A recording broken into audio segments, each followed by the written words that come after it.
Amigos, amigas, bem-vindos ao nosso canal. Hoje estamos trazendo um tema muito interessante que eu tenho certeza que vai ser de validade, pontos de reflexão para todos. Síndrome metabólica, né? Se fala disso no contexto da endocrinologia, no contexto da clínica médica, no contexto da gastroenterologia, da cardiologia, da nefrologia, porque é uma condição básica que pode afetar vários sistemas e trazer uma lista imensa de comorbidades e principalmente a síndrome metabólica, que vai cedo ou tarde estar associada ao desenvolvimento do diabetes. Essa condição, diabetes, vai acabar gerando um aumento exponencial do risco cardiovascular e cerebrovascular, que são as doenças que mais tiram vidas desnecessariamente em todo o planeta. A síndrome metabólica, o que é? É uma condição de alteração no nosso corpo que gera uma insuficiência e uma ineficácia na utilização primária de glicose como fonte de energia,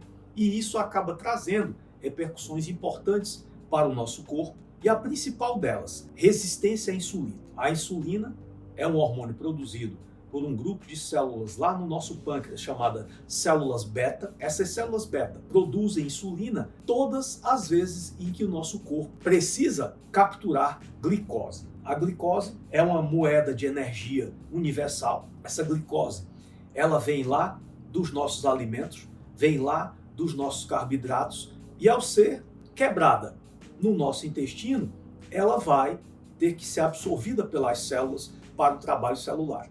Acontece que a membrana celular, a membrana das nossas células, não consegue absorver glicose a toda hora que quer, a toda hora que precisa. Para que a glicose penetre dentro das células, eu vou ter que ativar canais de absorção, que são o glucose transporter, principalmente o GLUT4, que é um transportador de glicose, é um canal de captação de glicose, e esses canais são, digamos assim, abertos, ativados por este hormônio chamado insulina. Então, a insulina atuou lá na membrana da célula, ativa os glúteos, e esses glúteos abertos capturam e transportam a glicose para dentro das células. Acontece que quando existem condições como a obesidade, a dislipidemia, a resistência à insulina, os erros dietéticos, o excesso de carboidratos refinados vazios com altos índices glicêmicos, este pâncreas, de tanto ser exigido produzir insulina o tempo todo para ativar a absorção celular de glicose, eu começo a perceber, o corpo vai sempre procurar os mecanismos mais eficazes para ter a maior velocidade possível naquela reação com menor gasto energético. O corpo descobre que é muito mais prático e muito mais inteligente manter essa insulina permanentemente elevada do que estar baixando e subindo o tempo todo.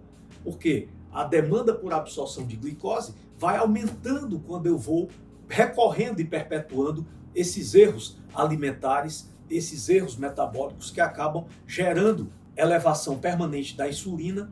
A insulina permanentemente elevada provoca resistência nesses canais transportadores. A resistência da glicose penetrar dentro das células provoca uma maior sobra de glicose no espaço extracelular, e aí eu gero um efeito em bola de neve. Observem que efeito catastrófico para o nosso corpo. Quanto mais erros alimentares, quanto mais obesidade, quanto mais dislipidemia, quanto mais excessos, quanto mais distúrbios hormonais, maior a resistência à insulina, mais glicose vai sobrar fora das células. Sobrando mais glicose, o pâncreas tenta compensar aquilo, produzindo ainda mais insulina. Isso gera um estado crônico de hiperinsulinemia.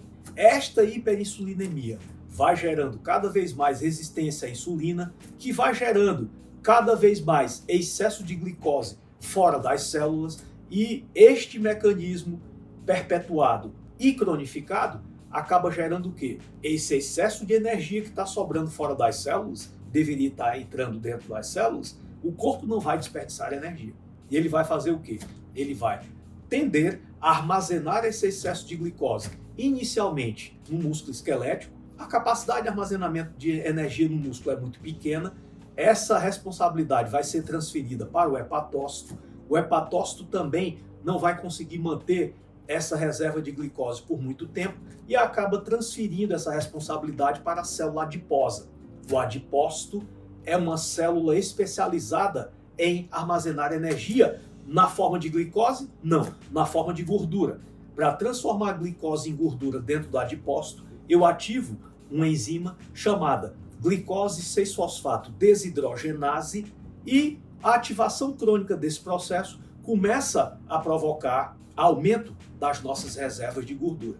É a hora que a pessoa começa a ver que a roupa está apertando, que o corpo está mudando para pior, que a cintura está aumentando, que ele sobe na balança, o peso aumentou, que ele vai para a bioimpedância, o percentual de gordura aumentou. A base desse processo é a resistência à insulina.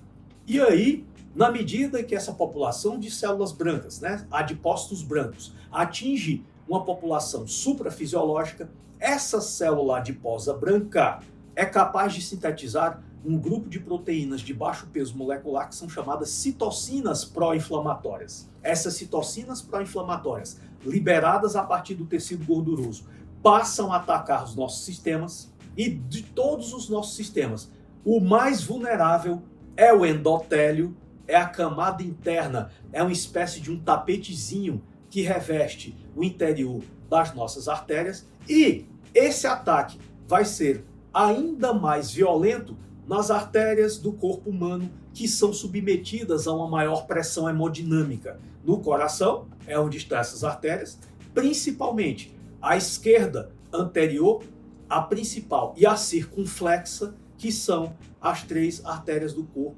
aonde o fenômeno da aterosclerose e do processo obstrutivo que o sucede vão ocorrer com mais frequência. Essas citocinas, atacando o nosso endotélio, acabam promovendo uma necessidade de reparo. Em função dessa necessidade de reparo, o sistema imunológico sinaliza para que alguém venha socorrer essas artérias, e é exatamente aí onde entra o papel do colesterol oxidado. O colesterol oxidado entra no endotélio não para obstruir, não para entupir, mas para tentar reparar. Mas como esse reparo é mal sucedido, porque o processo inflamatório continua sendo gerado e continua atacando mais trechos desse endotélio, esse processo acaba se cronificando, placas acabam se desenvolvendo e um processo obstrutivo acaba acontecendo. Quando aquele ateroma rompe, obstrui, ele pode ou lesar seriamente aquele coração ou promover a necessidade de colocação de intervenção como um stent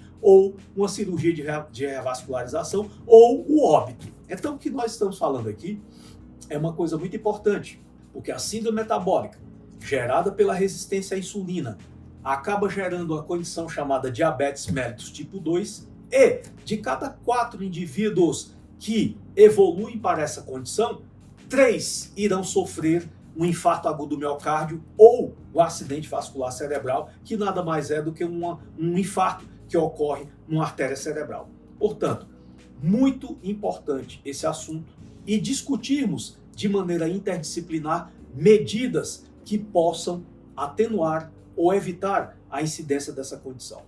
Melhora da alimentação, correção dos distúrbios alimentares, correção da toxicidade hepática, da toxicidade intestinal, correção dos distúrbios hormonais, correção da obesidade, adoção de estilos de vida saudáveis, a prática regular de atividade física, em algumas situações, medicamentos sim para controlar esse processo, enquanto eu tenho tempo para atuar nas demais causas etiológicas e transformar essa condição num dos nossos principais inimigos que rouba vidas de maneira desnecessária, posto que a maioria dessas pessoas acaba evoluindo para desfechos como o infarto ou o AVC. Portanto, uma condição de saúde muito grave, mas que, pela ótica da medicina da saúde, pela ótica da medicina preventiva, é uma condição completamente evitável.